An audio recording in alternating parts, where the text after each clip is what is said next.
Hi, welcome to today's video. My name is Paul. So this week I'm going to see me doing a little bit of loose watercolor landscape painting. On screen you can see a couple of examples, the type of thing I'm talking about. They are different in one specific way. The one on the left, you'll notice there's harder edges, whereas the one on the right is much softer edges. The one on the right was painted more wet in wet. And so you might ask, well, which one's the best way or the right way to paint?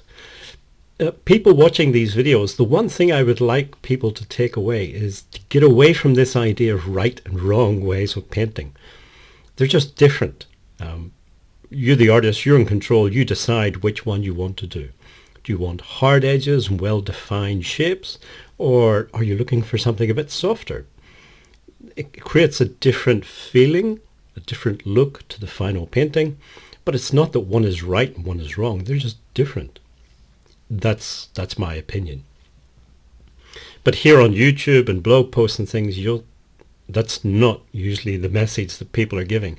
Very often they're giving the idea of there's a right way to do it and a wrong way to do it. And the reason they're doing that, probably, I'm guessing, maybe I'm being a bit cynical here, but it's to do with psychology. It's like advertising. You have a problem, but that's okay. I have the solution to your problem. Just $9.99 and all your problems will go away. It's that kind of thing. So people are looking for clicks and they're looking for views on their YouTube channel. If I tell you that you're doing it wrong, but it's okay, I have the solution, maybe you'll watch my video. That does happen, certainly on YouTube. And maybe, like I say, maybe I'm being cynical, but I think some of the art channels are using that little psychological trick to try and get you to click on their videos and watch them. There is no right or wrong. There's just you, the artist, and you decide what you want to do. So that's the message that I've always tried to give is be clear in your own mind as an artist what you're trying to do, what are your goals, and then figure out the best way to achieve those goals. A couple more examples.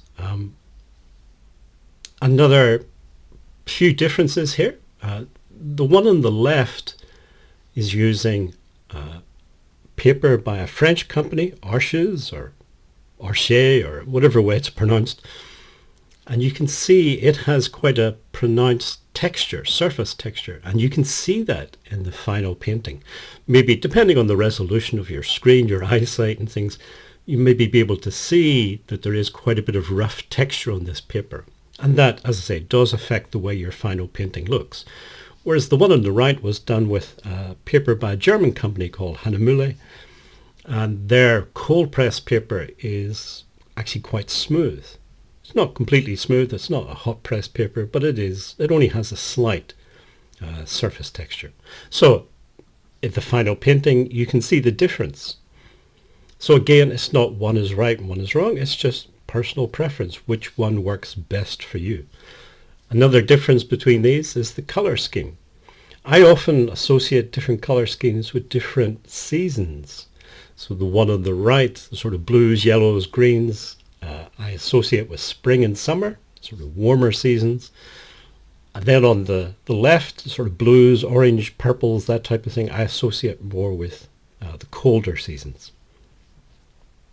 Let's say main message is just there's no right, there's no wrong, there's just different artists with different goals.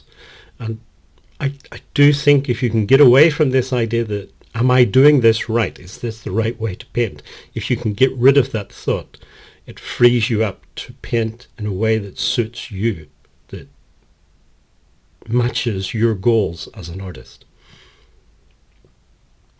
And I think that's the difference, being an artist whereas just learning to paint. I would argue that they're not the same thing. If you made it this far in the video, thank you for watching and listening. Hopefully see you again in next week's video.